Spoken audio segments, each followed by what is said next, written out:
Bonjour et bienvenue dans un Sankofa qui, parti du Cameroun pour la Russie, s'arrête ce matin momentanément en France, dans cette petite ville appelée La Fère, par une journée d'automne grise et glaciale.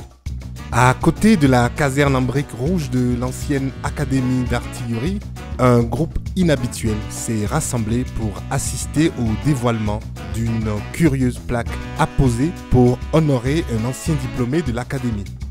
Mais qui est donc ce diplômé qui fait se déplacer l'ambassadeur du Cameroun, le sultan de Logon, des personnalités locales et des hauts représentants de la Russie et de l'Estonie? Nous voilà sur les traces d'un certain Abram Petrovitch Hannibal, Hannibal en français, esclave africain devenu l'un des hommes les plus instruits de son époque, ingénieur en chef et général de l'armée impériale russe, et surtout, l'arrière-grand-père du plus grand des poètes russes, un véritable dieu vivant au pays des tsars. Éphéméride africaine, pas mon papa. 1703, sultanat de Logon-Birni dans l'actuel Cameroun. Un garçon de 7 ans, probablement le fils d'un chef, est enlevé puis vendu comme esclave aux Turcs. Il arrive à Constantinople, converti à l'islam, devient Ibrahim. Ensuite, il est acheté par l'ambassadeur de Russie, le comte Peter Tolstoï, l'arrière-grand-père de l'autre Tolstoï, Léo Tolstoï, lui auteur entre autres d'Anna Karénine, un des chefs-d'œuvre de la littérature russe. Peter Tolstoï donc offre le gamin au tsar Pierre Ier, dit Pierre le Grand.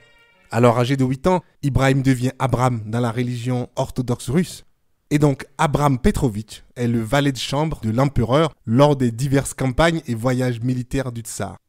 Fort de cette expérience militaire de terrain, il entre en 1720 à l'Académie d'artillerie du roi Louis XV à La Fère. Abram combat ensuite aux côtés des Français contre l'Espagne et c'est là qu'il se choisit le nom militaire africain le plus célèbre, celui du général carthaginois Hannibal. Puis vient 1725, le tsar est mort et Hannibal, détesté par le conseiller royal, le prince Menchikov, est expédié en Sibérie, puis à la frontière chinoise, avec une tâche certes précise, mais déraisonnable, mesurer la grande muraille de Chine. Mais il en a connu d'autres. Il va déjouer tous les pièges, jusqu'en 1741 et l'accession au trône de l'impératrice Élisabeth, fille de Pierre le Grand.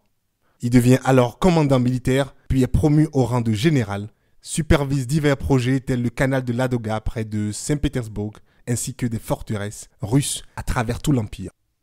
À sa mort le 20 avril 1781, à l'âge de 85 ans, le seigneur noir au manteau blasonné d'un éléphant d'Afrique laisse une veuve, Regina von Schoberg, la fille d'un capitaine de l'armée suédoise, et ses 11 enfants, dont un certain Osip, précisément le grand-père du célèbre poète russe Alexandre Pouchkine, considéré comme le père de la poésie russe moderne. C'est justement ce dernier qui glorifia plus tard les actes de son ancêtre noir dans son livre intitulé « Le nègre de Pierre le Grand ». Cette œuvre inachevée, mais considérée comme un des plus grands chefs-d'œuvre de la prose russe. Un nègre russe donc, dont les racines africaines étaient initialement placées en Éthiopie. Et elles y seraient certainement encore, sans les recherches incroyables de l'historien africain Dieudonné Nyamakou.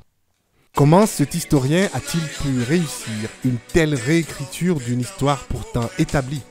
Eh bien ça, j'espère que M. Nyamakou lui-même pourra nous le raconter ici, un jour heureux prochain. Mon cliché africain du jour, c'est Fatou Diome, écrivaine franco-sénégalaise, qui a dit ceci. Vous avez déclaré récemment, Fatou Diome, que la rengaine sur la colonisation et l'esclavage était devenue un fonds de commerce. C'était dans une interview au Monde. Qu'est-ce que vous entendiez par là ? Mais oui, cette époque-là a plein de défis à nous proposer, d'accord ? Moi, Léopold Sédar Senghor, Aimé Césaire, France Fanon, tous ces gens-là, ils se sont battus afin que je sois libre. Moi, je suis né libre dans un pays indépendant. Donc, je ne peux pas refaire le travail qui a déjà été fait. J'ai hérité des fruits de la négritude, du combat de la négritude. Donc, cette liberté-là est supposée me mettre au même pied d'égalité que tous les autres humains. Si je me mets... Supposé ? Oui, supposé. Mais il faut aussi l'entériner. Je l'ai entériné. Si je me mets à dire que je suis encore colonisée, eh bien, j'invalide le travail de Senghor et de Césaire. Oui. Ça y est. Oui, pour moi, il est fait. Et c'est clair que s'enfermer dans la colonisation et l'esclavage, eh bien, on va stagner encore dans les jérémiades. Parce que parfois, les gens traînent des archaïsmes. Alors oui, la colonisation, elle a eu lieu. C'est terrible. Hein? La colonisation a eu lieu. L'esclavage, eh bien, c'est un crime contre l'humanité. Ça appelle une réconciliation. Cher Fatou, tu sais donc déjà tout sur le passé réel du continent, sur l'histoire des différents pays, le massacre de Tiaroy au Sénégal, les bébés perdus du Congo aussi, et puis les mains coupées par Léopold II. Tu connais toute l'histoire. Tu dis que Cheikh Anta Diop et les autres ont déjà fait tout le travail de mémoire. Mais la mémoire, par définition, ne s'arrête pas. La mémoire, ce n'est pas une maladie. On ne guérit pas de sa mémoire.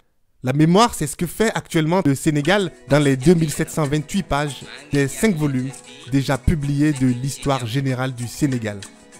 Ta posture d'intello consensuel fatalement amnésique fait passer tes compatriotes historiens pour des passéistes revanchards qui devraient, selon tes mots, consacrer leur temps et leur argent à sauver les jeunes qui disparaissent encore dans le ventre de l'Atlantique, pour paraphraser le titre d'un de tes best-sellers.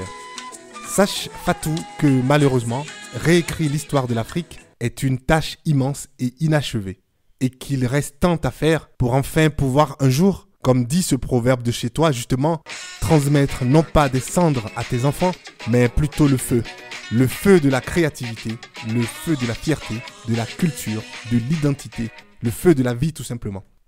Quant à vous, chers amis, comme Ambali Achaïso de la diaspora qui me chuchote, que ce feu-là l'emmènera, elle, jusqu'à lundi pour notre prochain départ. Bonne semaine à vous et merci.